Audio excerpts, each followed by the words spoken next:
Welcome everyone to another ZASGcast. I of course am your host Zasg, and today we're going to be checking out a match from IPL3 between BBongBBong Prime and Zephyr Prime. These players are also known as BBongBBong is also known as Ghostking, or about 6, 7, 8 other names, so it's kind of hard to track down a decent name, but BBongBBong is probably the most well-known name. He's had a little bit of controversy in his life of StarCraft, going through his bit of issues in GSL and that sort of thing. And Zephyr, or BBongBBong, or B4 as we'll call him today, both players from Prime. So let's get stuck into it and have a look in this matchup. This, of course, as I said, is from the IPL3. It is on Antigua shipyards, but this map is the version with gold bases. So that may come into it, especially for the Terran player. Is he going to be able to take the centre map with some heavy muling on the gold additions? I'm not sure how old this replay is, whether it's before the Blizzard change to how many minerals mules can actually get out of gold resources. So we'll have to wait and see how that plays out, if that makes a massive impact. And of course this version doesn't have the extra neutral supply depot in here. So it's going to be interesting to see how these players perform. Currently, BBongBBong is in Code A, and he's in the preliminaries at the moment, so he hasn't been ousted just yet. And B4 is currently in Code S, so both players are of extremely high caliber, both playing in Korea at the moment. It should be very interesting to see how they do against one another. You would expect B4 to have a little bit of a advantage, I want to say, purely because he's in Code S. You expect him to be a little bit of a better player. BBongBBong seems to be going for a very standard Rax timing. It's going to be interesting to see if he's going to follow it up with gas, or maybe a second Rax, head into reactor Hellions or early pressure. And currently we just see B4 heading towards the normal timing on a 15 hatchery. So very standard play from both players, nothing crazy yet, no early pulls, no crazy double Rax yet, so it's going to be interesting to see how these players play out. Of course, this map has often been said that it's a little bit favoured towards Terran. It's not until you get to the mid-game that you start seeing a really any real advantage for Terran players, purely because they can easily wall off these centre ramps, put tanks on high ground, and get a really easy defence.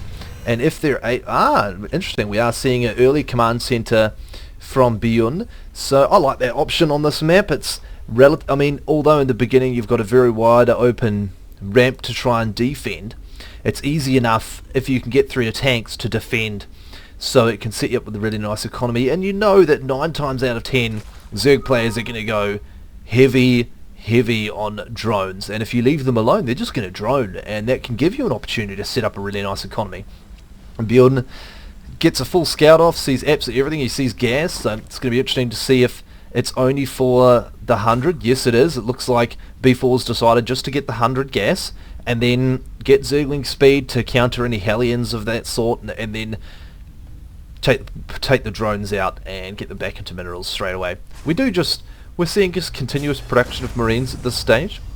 No factory as of yet. Oh, there it goes down now. So it's going to be interesting to see what he plans on doing, if he's just going to go for a standard 2 Hellions, or maybe push it up to 6, 8. We are seeing the reactor coming down, so it's very standard opening from both players as of yet. Nothing super special. And I really like this option, chucking down a bunker quickly. I think a lot of Terran players don't do this enough, and it's just a really safe option, because if you do have someone a Zerg player quickly throwing out 10 Lings, you can easily hold it off if you use the SCVs correctly. A bunker can hold off a lot of early pressure, and also it gives you the option of defending here for a little bit and then jumping up behind your wall and just delaying it more and more and more and more. So we do have the switcheroo coming, and we're going to have a starport follow-up. This is very standard play in Korea. You'll see the barracks throwing down a tech lab, I would imagine.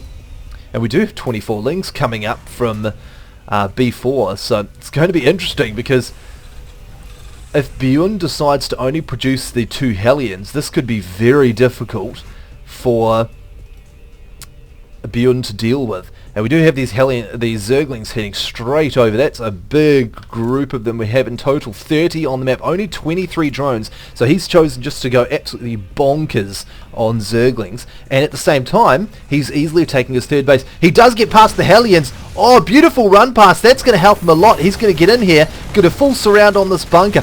Oh, and that was lovely move, trying to delay any pressure on that. Enables the Hellions to get in and put some pressure, but he's going to clean this up very quickly, and he's going to force a liftoff, I think. These Hellions are not going to be enough to clean this up quickly. However, this positioning was absolutely lovely. He's got 2 on the high ground, 1 on the bottom, and that's enabled him to basically stop this aggression altogether. There's not a lot that B4 further can do, because the one Hellion is repaired now. Nice choice. And of course now we see Beyond's follow-up, which is going to be a Cloaked Banshee.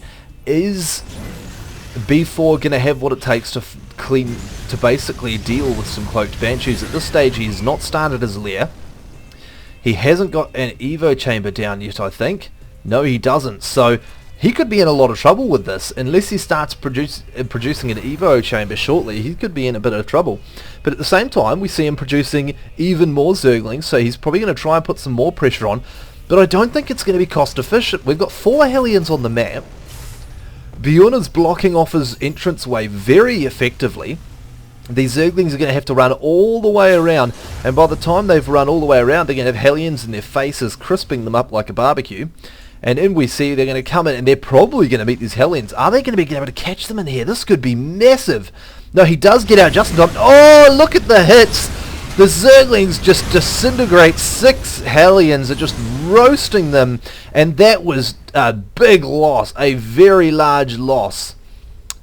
And at the same time, now we have the Banshee coming in at the top. It does have Cloak, and it's taken quite a lot of damage. Not the best control there.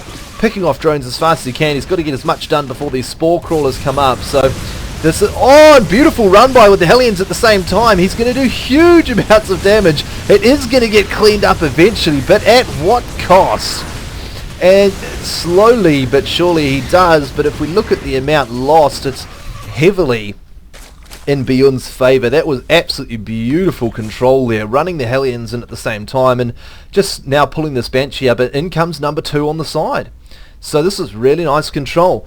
B4 is going to try and do a quick run off with his Zerglings and try and get some sort of pressure done to try and hopefully pull these Banshees back, because he did clean up all of those Hellions. But there is of course 3 back at his base, and Beyond carrying to add on extractors. He's got his 3rd coming up as well. He does get through. Those 3 Hellions should clean this up. No, he gets a nice surround on them. Oh no, he loses the surround. He moved past it. Bad luck. He is taking out some SCVs. These Hellions, I think, should clean this up eventually with the help of some SCV fighting as well. And yeah, I think that was, effective. Let's have a look at how many SCVs he managed to take out. He managed to take out 11 to 9, so it's actually relatively even now. That was really nice. Smart move by B4. And at this stage, as Bjorn's trying to come back in with these Banshees to do some sort of damage, at this stage they haven't really paid for themselves.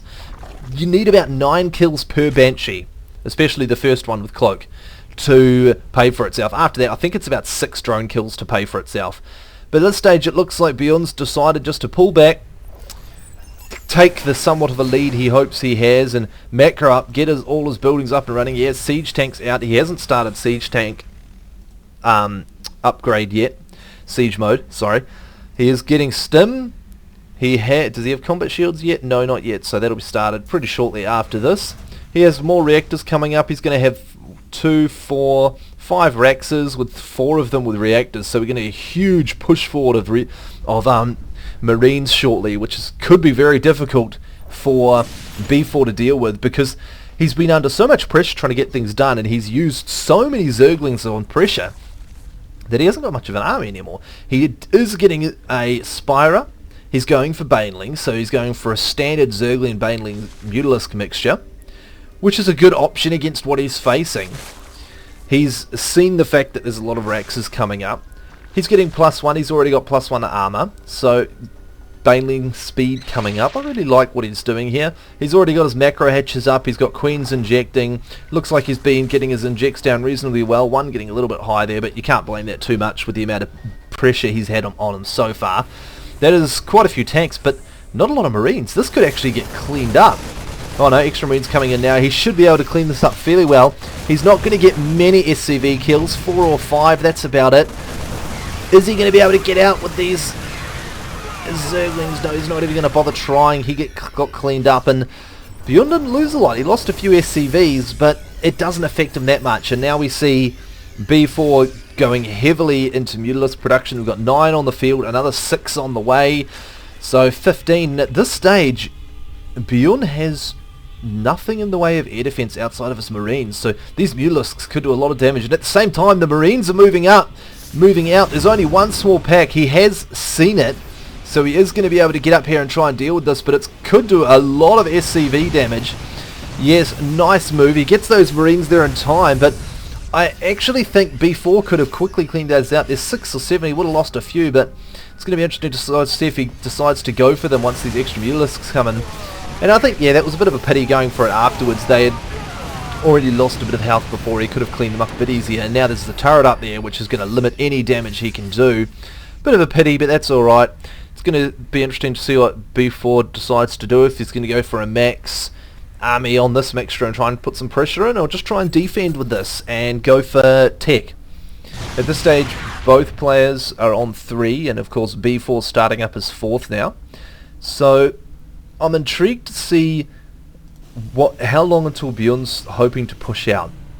He's already got 4 tanks, he's got a good number of Marines, and B4 just keeping the pressure up. Nice job. One thing I would like to see is a little bit, maybe some drops or something from BBongBBong. I mean, yes, we have Mutalisks on the field, but you can normally sneak around and put an extra pressure. And of course he needs to scout that 4th of B4's. It's in such a open place and easy to attack and put pressure on with Marines. Zerglings take a mile to get there. You can easily pick up again and drop over here. Zerglings have to run all the way around, and the Zerg player is forced to use his Mutalisks, and no one wants to massacre Mutalisks to anything, especially Marines. They just disintegrate in large numbers. They just disintegrate Mutalisks. I'm wondering, I'm thinking BBongBBong's going to want to push out soon. He's got a good army size. We have pathogen glands coming up shortly, so it looks like, and a hive, so it looks like Zephyr's deciding to tech up, get while he has the opportunity, and just delay his push a bit. But here we go, BBongBBong looks like he's decided to push out. He's going to take the middle, at least, and these Mutalisks running head into a pack of Marines, and in come the Zerglings and the Banelings as well. No, B4 decides to pull back instead, not keen to run into that sieged wall. And he's got a good number of Banelings. If he's well controlled, he should be able to clean this up. But BBongBBong has a lovely spread preemptively already. And BBongBBong's starting his... Oh, he's going to get it before the siege tanks get sieged. That's huge! The Banelings just roll in and decimate everything. Oh, huge amount of splash hitting the tanks instead, which is... Oh, no. That was a big miscontrol by B4. Lovely Marine splitting and pulling by BBongBBong. And that's given him a massive lead. I mean, they're even on supply, but 30 of those are still in production, and they're all Zerglings. So it's going to be interesting to see what BBongBBong decides to do, if he's going to carry on pressuring out with this, or he's just going to sit back and just keep massing up units and hold the middle, which I think would be the correct thing to do. If you can siege up in the centre, it's very difficult to break. You have the high ground, and then he can easily take the 4th on the gold resources, which is what he's going to do. That was lovely, a lovely defensive move by BBongBBong. If you saw the Marines splitting, the Banelings, because they weren't controlled properly, all splashed at the same time. We've got a drop going on. It's going to get cleaned up fairly easily. It's a pity to see BBongBBong wasn't moving in with that a little bit quicker. The Banelings are going to roll on in and clean that up, no problems at all. So nothing done there by BBongBBong, but that's alright. But anyway, the Banelings come in and splashed all over the tanks. They did very little damage to the actual Marines. There was a few, but not a great deal. I'm not sure if B4 knows, but his Overlord's actually a mile away from there to stop any expansion going down. He has 4 fully saturated bases, but so does BBongBBong, and one's a gold, so this is not looking good for B4 at all. Both players are being very responsible with their upgrades. However, the Terran being on +3 makes a bit of a bigger difference against Zerglings than Zerglings being on +3 against Marines, purely because of medevacs. He is getting adrenaline glands, which I absolutely love, and he's deciding at this stage to go for Broodlords, which I think is the smarter option on a map like this, where you're going to have a Terran player sieging up in the middle. It's a little bit easier to break. The one problem that this brings, and we do have 2 Broodlords coming, the one problem that this brings is... No, he's not going to decide to go for it. I think smart option. Let's wait for our Broodlords. The problem with Broodlords is immobility, and it allows Terran players to drop you like it's going out of fashion.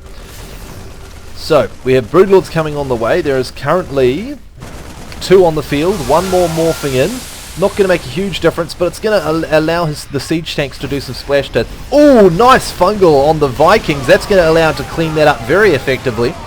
There is a lot of tanks though. So the question is going to be, does BBongBBong have the control good enough to take out the Broodlords without losing most of his army? He's only got 2 Vikings left. He's going to need to get more on the field. He's producing 4 at a time, so he should be able to deal with this quickly enough. There's not many of them. How long is B4 going to wait before trying to flood this? He needs to split his units up. He's losing Broodlords. He's losing Mutalisks by these Vikings. Very nice control by BBongBBong, just dancing forward and back. I think Zephyr's probably waiting for his +3/+3 to finish up before going in. Please tell me he's not going to go in before that finishes. That would be a huge mistake. 3 more Broodlords morphing in. He's not going to wait. He's just going to go for it. He's pushing, slowly creeping up towards these tanks. These Vikings are coming in but being cleaned up. And in come a stack more. And they are shredding the Broodlisks. Shredding the Broodlords. Only 1 left. The 3 more morph in. But now, I mean, 3 at a time isn't enough to deal with an army like this. You need at least 6, 7. Lovely fungals going down, decimating a stack of Marines. Nothing but blood left after that. The lovely fungal, hideous stuff. And I really like this choice to put a sentry tower in the middle, actually. Very good option. Broodlords just creeping in, picking off tanks. Nice moves, but they do have to be careful, or they're going to die to these Vikings. Only 3 left, but still. 3 do kill Broodlords relatively quickly. However, very nice use of the Corruptor and the Corruption by B4. In comes BBongBBong with more Vikings and Marines. He's trying to get a pick off on a couple, but B4 is very, very responsible with his fungal growth. And that's one thing he's got going from here. He is going to try and push in, but huge misclick, and he split his units up and gave the tanks a lot more hitting time. And these Zerglings and Banelings have been cleaned up. We've got extra Marines coming in. They're not going to last much longer, that's for sure. There's only 3 Broodlords left. There's enough Corruptors to take out the Vikings, I think, but at what cost? He's not going to have much of an army left over. And he's only got 10 more Zerglings coming, more streaming over. Is it going to be enough to clean up? This is toe for toe fighting in the middle. All the Broodlords go down. We've got more Zerglings turning into Banelings. Beautiful choice to chuck up a turret in the middle. He's really getting defensive here. But there's not many tanks left. There's 5 tanks. A handful, well, 6, 7, 8, I think, 9 Vikings, and a handful of Marines. And BBongBBong splitting off with a small pack to go for the 4th, which is a lovely choice because there's no Mutalisks left. You can't respond to this outside of Zerglings, and that's going to let BBongBBong push forward and take out creep. And BBongBBong's going to be able to snipe this as well. He's doing a huge lot of drone damage. He is cleaning this up very effectively. Gets into a lovely position before those Zerglings get in there with the 3 medevacs cleaning them. He's taking out Banelings. Oh, lovely split. That was a very cost-effective little piece of damage there by BBongBBong. He massacred drones. He took out a lot of Zerglings and Banelings and lost a handful of Marines. You know, maybe 12, if that. We do see resources slowly getting low for B4. So the question's going to be, can he hold this up for much longer? BBongBBong is slowly creeping forward with this middle position intact. He's able to take more bases behind it. He's got his 5th up. The B4 has his 5th up, but he's not able to saturate it all. He's trying to desperately get drones over there. He's trying to ward off this defense, but I think he is slowly running out of time and resources. BBongBBong just with lovely map awareness and just constantly holding in his position. He's got more pressure going on the top with just a handful of Marines. And it's enough to just keep B4 back on his back. He can't push forward, and the supply is just getting out of control for BBongBBong. We have 190 and There goes the GG. So well played by Biyun. Really well controlled, especially the pressure he was under in the beginning. He had a lot of Zerglings flowing into his base. But I think the biggest move came when he decided to move into the centre, and he was able to take the centre without any real problem. There was no fight for it because B4 was so busy droning up and building infrastructure, teching, that there was no contention for that. So as soon as Biyun got the centre, the game really played into his hands. He just sat there holding the centre, and B4 threw units at him and never really took it away other than that.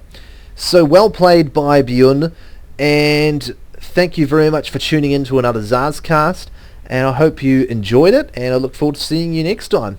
GG.